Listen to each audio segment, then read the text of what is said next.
Bueno, en esta parte vamos a hablar un poquito sobre cómo funciona la programación de este encoder y usando el PID.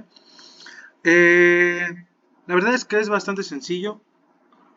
Les mostraré un poquito sobre las imágenes de cómo están. Podemos ver cómo tiene los pines el AS5600, que es el encoder magnético. Tiene los pines, que en este caso vamos a usar el SDA, el SCL y pues el voltaje y el ground. Obviamente, como marca la imagen, el voltaje está estipulado en 3.3 volts y el ground pues debe ir conectado en todos los grounds de nuestro circuito para generar el sistema cerrado. De igual manera, podemos ver que en esta imagen cómo está conectado el puente H. En este caso usamos el enable, que es el que activa el puente H del lado izquierdo. Lo vamos a mandar directamente a 5 volts, ya que siempre lo queremos activo.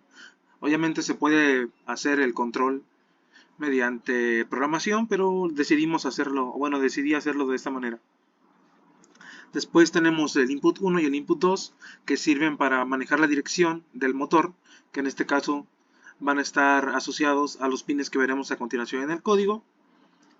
Y finalmente los grounds, obviamente van a los grounds. Y tenemos la parte del output 1 y 2, que es donde se conectan los motores. En este caso decidimos usar la parte del pin DBS directamente los 5 volts que nos da nuestro ESP32, que como solo es un motor, aunque a veces da un poco de problemas, puede funcionar por el amperaje que es necesario. No funcionará a su máxima velocidad, pero funcionará. La cosa está en que si llegamos a conectar más de dos motores, esto ya podría generar problemas como de overvolt o undervolt y hacer que esto empiece a fallar.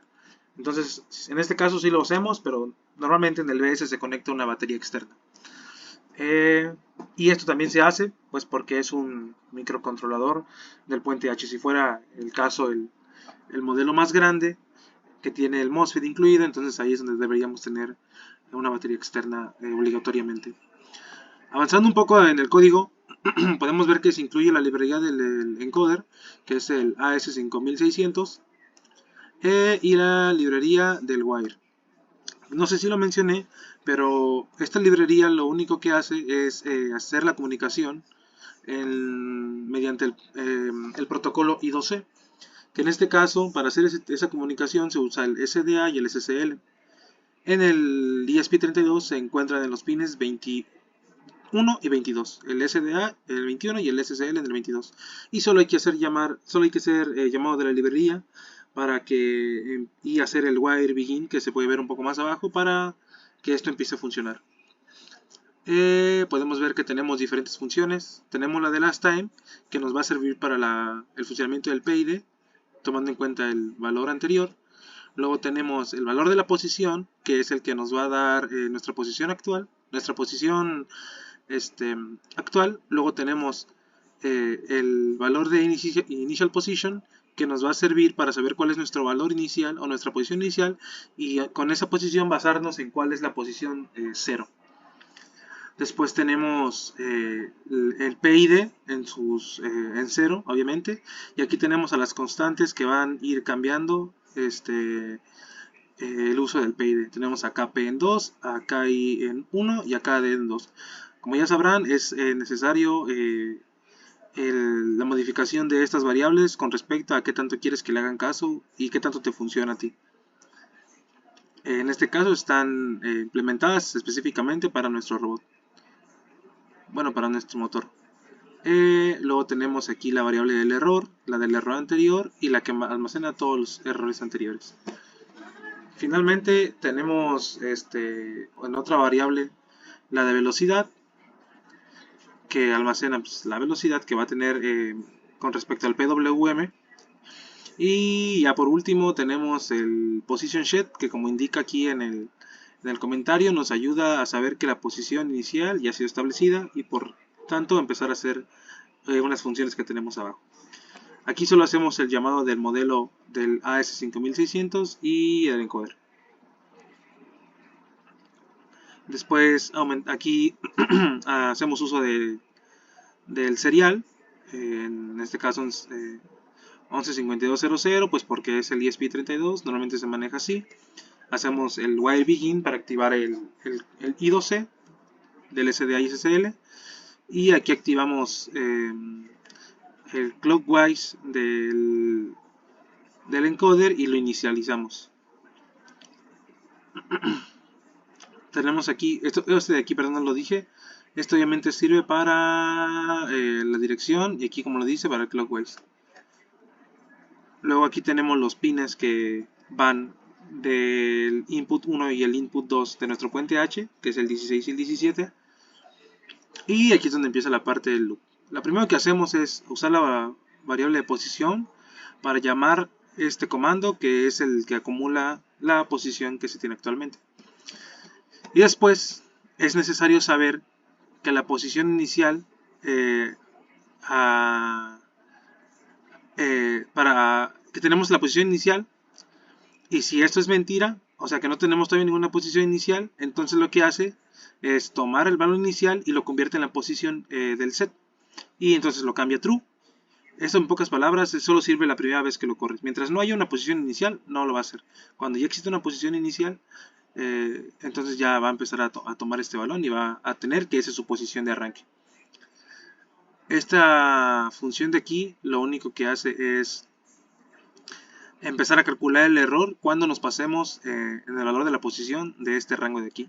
En este caso nosotros pusimos 750, pero depende mucho de qué tanto lea su encoder y qué tan preciso sea.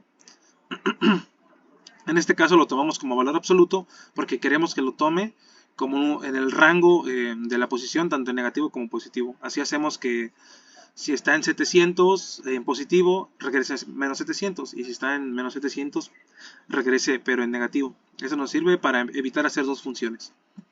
Tenemos aquí cómo se calcula el error, que es la posición inicial menos la posición actual.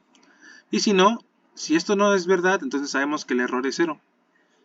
Porque pues está en la posición, está en un error que no hay error prácticamente, eso es lo que quiere decir. Y resetea el número, el valor de integración. Después, esta es la parte donde se calcula todo el PID. En esta primera parte hacemos el llamado del tiempo.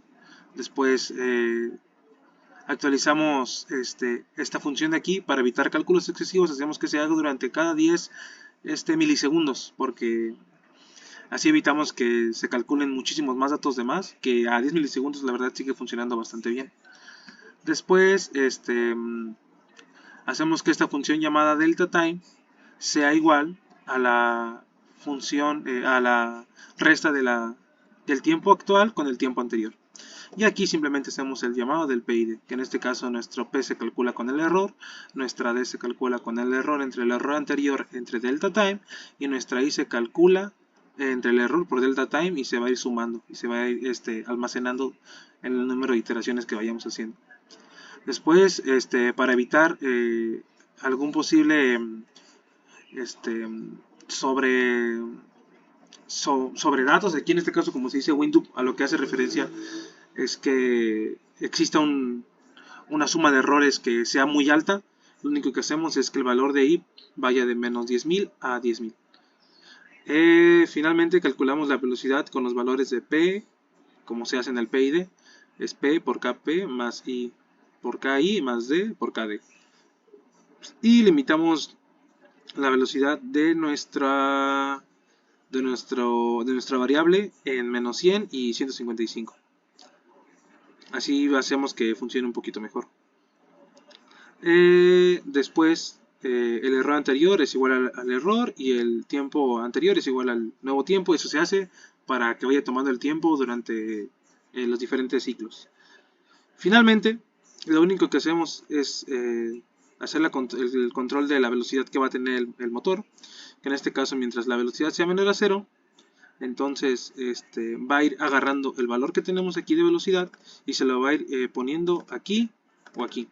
Eso se hace de manera automática, y obviamente lo único que hace es el valor de error que tiene, lo calcula, pone la velocidad para que llegue otra vez a 0, y esto lo hace en esa zona. Y ya finalmente tenemos un poco de información, tanto de la posición, el error y la velocidad, para ver si existe algún error durante la práctica. Y pues prácticamente eso sería toda la explicación del código. Si tienen alguna duda me pueden preguntar en los comentarios, con gusto les atenderé. Y pues a continuación un poco de cómo se ve en vida real.